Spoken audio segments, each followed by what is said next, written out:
We're kicking off with WrestleMania 41, as recently a rumor has been growing that Cody Rhodes could be part of a triple threat match at the show, pitting him against both Roman Reigns and The Rock. Rhodes has had his issues with both men, and this would certainly be a star-studded match worthy of WrestleMania, and now the undisputed WWE Champion has weighed in. When asked on Vegas Revealed about the rumor, Rhodes neither confirmed nor denied the claim, but said that there are so many rumors circulating about next year's event. Rhodes added that main eventing WrestleMania is a hard achievement to achieve, harder than winning the title, and as long as he's in the main event, he's good with whatever happens. Rhodes added that what fans will get at WrestleMania 41 will be unexpected but in the best ways, leaving fans curious about what match will close out next year's show. Do you want to see this triple threat, or is a one-on-one match the match you'd prefer next April in Vegas? Share your pick down in the comments.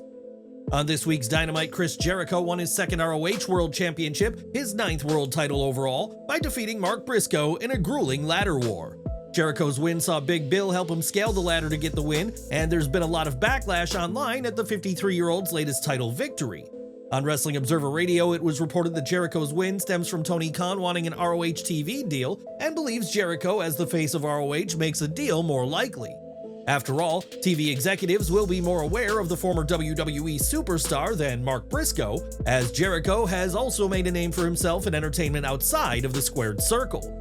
While AEW has extended its agreement with Warner Bros. Discovery for shows like Dynamite and AEW Collision, ROH was not part of that deal, and the promotion remains off of TV. Do you believe Chris Jericho becoming the ROH World Champion was the right decision? Sound off in the comments section below. During this week's Dynamite, MJF was seen in a video segment in which he spoke to Adam Cole and Roderick Strong, all while being worked over by a masseuse. The former AEW World Champion looked very comfortable as he had his various joints worked over, but who was this mystery woman? The AEW Enhancement Talent Twitter shared that she is a model named Natalia, who has been leaving comments on MJF's most recent post, telling people about her role. Natalia has also been posting stories about her time on Dynamite, and the model, based in New Jersey, has over 24,000 followers on the platform. We'll have to see if we see Natalia the model on AEW TV again, as her presence on the show only enhanced MJF's segment on this week's Dynamite. In the closing moments of this week's NXT, Zaria made her debut after signing with WWE earlier this year following a tryout in Perth during Elimination Chamber Week. Before her debut this week, Zaria had been known as Delta, and Sean Ross Sapp of Fightful Select reports that this change was not unexpected from those within WWE. The issue with the Delta name boiled down to trademark issues, as securing the rights to the name proved challenging, likely due to its usage across various industries and brands. Sapp adds that WWE often encounters issues when trying to trademark names that overlap with well-known entities such as geographical places, phrases, or in this case, an airline. This made it more practical for WWE to move forward with a unique name that would avoid legal complications and allow them to fully control the character's intellectual property. With her dramatic debut in the final moments of NXT before Halloween Havoc, Zaria's entrance has already left a lasting impact, and now fans await her next move with this rebranding. Do you think WWE made the right call in changing her name as Zaria embarks on this new chapter in the company? Please share your thoughts and feedback in the comments section below. At Halloween Havoc, Trick Williams will defend the NXT title in a violent Devil's Playground match against the man who ended his first reign with the gold, Ethan Page. On this week's NXT, the two men came face to face, and while Page said plenty about the violence in store, Williams didn't seem all that fazed by what's to come this Sunday. On Busted Open Radio, Bully Ray said that Page did a great job in the segment, but that the segment that saw Page try and be a strong opponent for Williams felt forced. Bully added that Trick needed to sell being concerned about what's about to come at Halloween Havoc, especially when Page spoke of the metallic taste of blood Trick will experience. The WWE and TNA Hall of Famer went on to say that Williams should have at least hinted at being in over his head, and that a great babyface will show vulnerability. The NXT champion didn't seem all that worried about the Devil's Playground, or the possibility his reign could be over this week, begging the question as to why fans should be invested. Do you believe Trick Williams' performance was lacking during the segment? Share your thoughts in the comments section below. Back to Dynamite, where Hangman Adam Page kicked off the show with an in-ring promo following his loss to Jay White at WrestleDream. With that said, it was Page's interference that cost White last week's match with Christian Cage, and during the promo, Page took verbal shots at Austin Gunn and Juice Robinson. That led to Colton Gunn attacking him from behind, with White and Robinson quickly coming to his aid, and White delivered a promo of his own, telling Page he had his number. As Wyatt warned that he and Paige will meet again soon, Paige limped away, and fans speculated that this limp could be a real injury and were concerned for the Cowboy. On Wrestling Observer Radio, though, it was confirmed that Paige is fine and not injured, and Brian Alvarez noted that the Hangman started limping during the brawl. It was added that Paige walked gingerly when he came out, and his limp worsened by the end of the segment, but this was explained as just Paige selling the effects of his Wrestle Dream match. Paige was just very good at fooling people and is in good health, which will bode well as his feud with Jay White is expected to see another showdown next month at AEW Full Gear. When Bad Blood came to Atlanta, Georgia, Bill Goldberg attended the show and had a segment with Gunther that left fans speculating about a match between the two.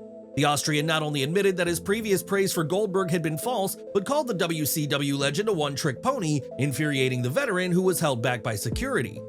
On his CarCast podcast, Goldberg spoke about his time at Bad Blood, stating that he was filming a new TV show in the area when WWE extended an invitation for him to appear. Speaking on Gunther, Goldberg reminded the World Heavyweight Champion that "I ain't dead yet," and warned him to don't ever talk about me or his family. It's been rumored that Goldberg could cost Gunther the Crown Jewel title match next week against Cody Rhodes, setting up a match with the Austrian for Survivor Series.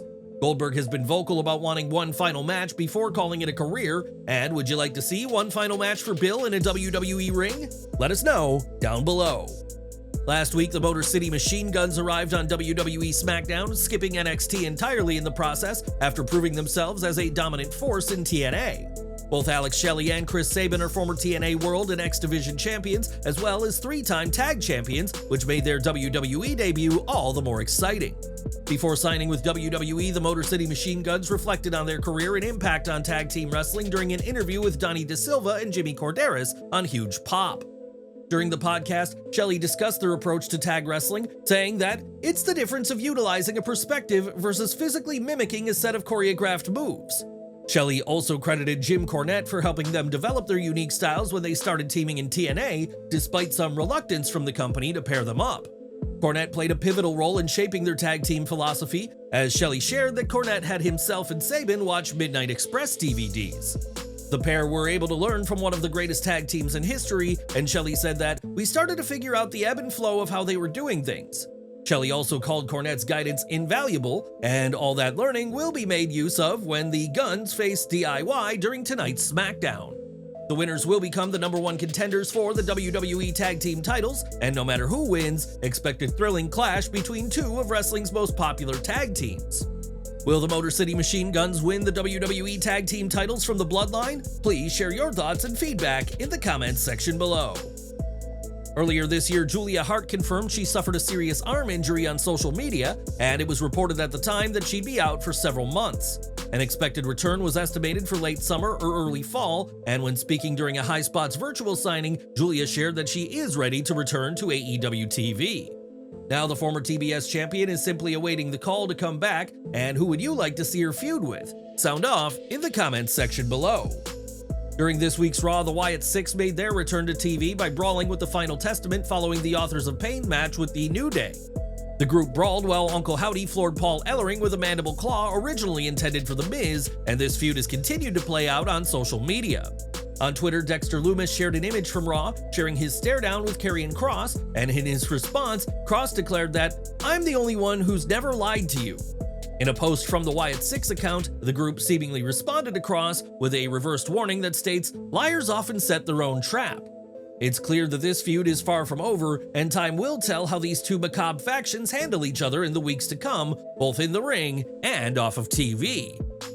On January 6, 2025, WWE Raw will begin streaming on Netflix, and expectations are high for the Red Brand's move to the streaming juggernaut. Triple H, Nick Khan, and everybody else in WWE will be getting set for the new era, and now fans may have gotten a taste of what to expect from the very first Raw of the new era.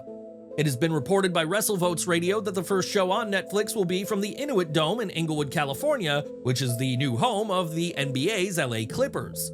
This week, footage came out of the team's first home game in the new venue, and while the Clippers lost to the Phoenix Suns, the venue looked incredible and has left WWE fans excited.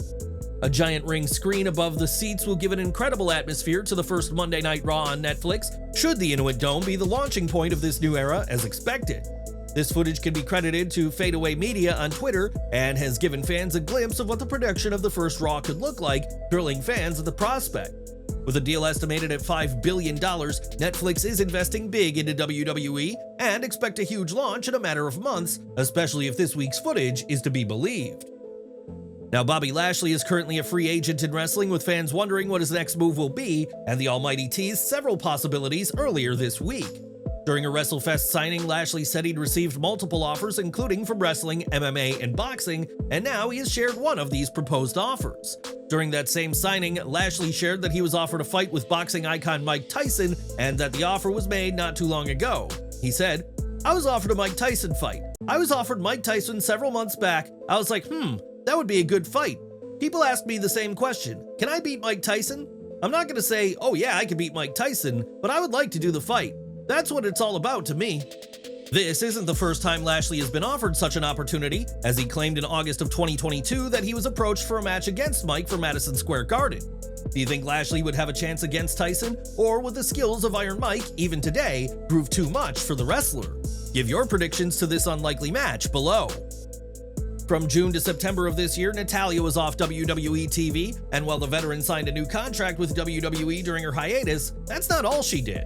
Speaking to Sports Illustrated this week, Natalya shared that she was born with astigmatism, which left her legally blind in her left eye. Natalya tried all manner of solutions, none of which worked for her, and in the end spent years of her wrestling career relying solely on her functioning right eye in the ring. That all changed this year, as during her time off, she visited the Newsom Eye Clinic in Tampa, who had the equipment that had not been available in her previous years of trying to fix the issue. The procedure she underwent not only gave her a permanent solution for her left eye, but even strengthened her right eye and were able to restore her vision to 20/20. Looking to the future, Natalya teased much more to come, saying her best match still hasn't happened yet, and whatever the future holds, she'll get to see it coming with perfect vision. Now, Damian Priest is one of the top names competing on Raw today, and recently the former World Heavyweight Champion had quite the role to play outside of the ring. This week, the New York Yankees will kick off the Major League Baseball World Series against the Los Angeles Dodgers, and Priest recently popped up in a hype video for the Yankees.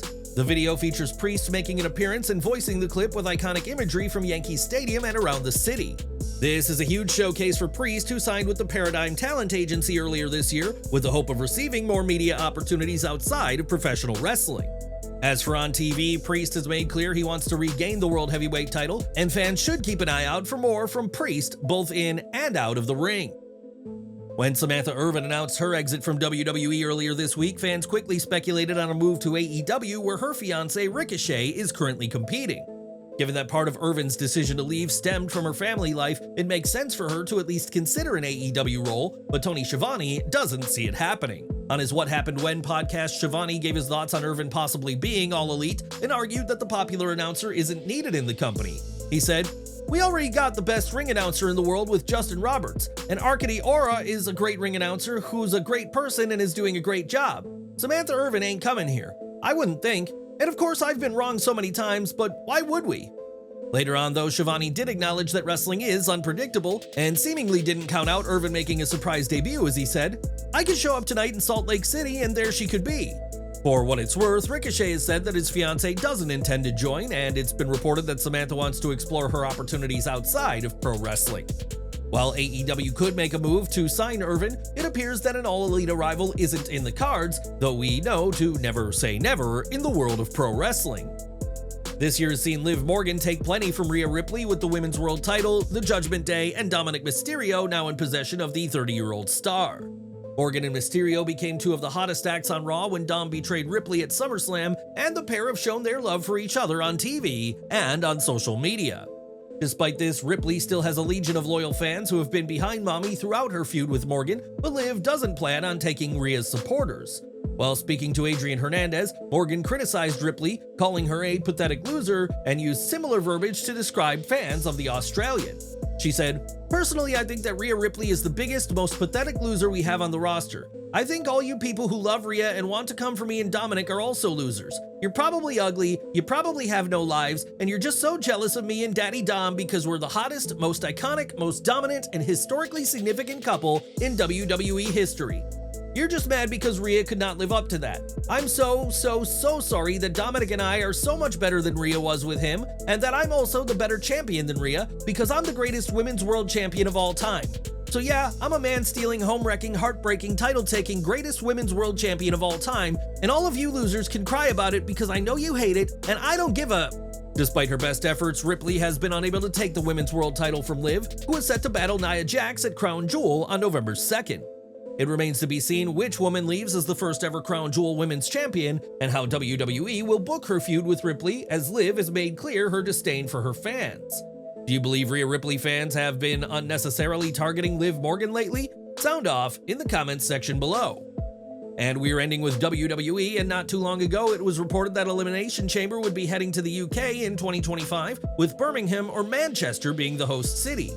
UK crowds have always proven to be a passionate and vocal bunch, giving shows an extra X factor, but it seems that the fans won't be seeing the show next year. On the latest episode of WrestleVotes Radio on Sportskeeda's Backstage Pass Patreon, it was reported that Elimination Chamber will instead happen in early March in Toronto, Canada. The show will be at the Scotiabank Arena, as discussions for the event in the UK had cooled off, and there had been a breakdown in negotiations between WWE and the UK. Despite this, it's reported that Birmingham, Manchester, and London remain on the table for a future WWE PLE, but it won't be Elimination Chamber, in a disappointing update to the UK fans. Do you believe Elimination Chamber no longer taking place in the UK was the right call? Let us know in the comments section below.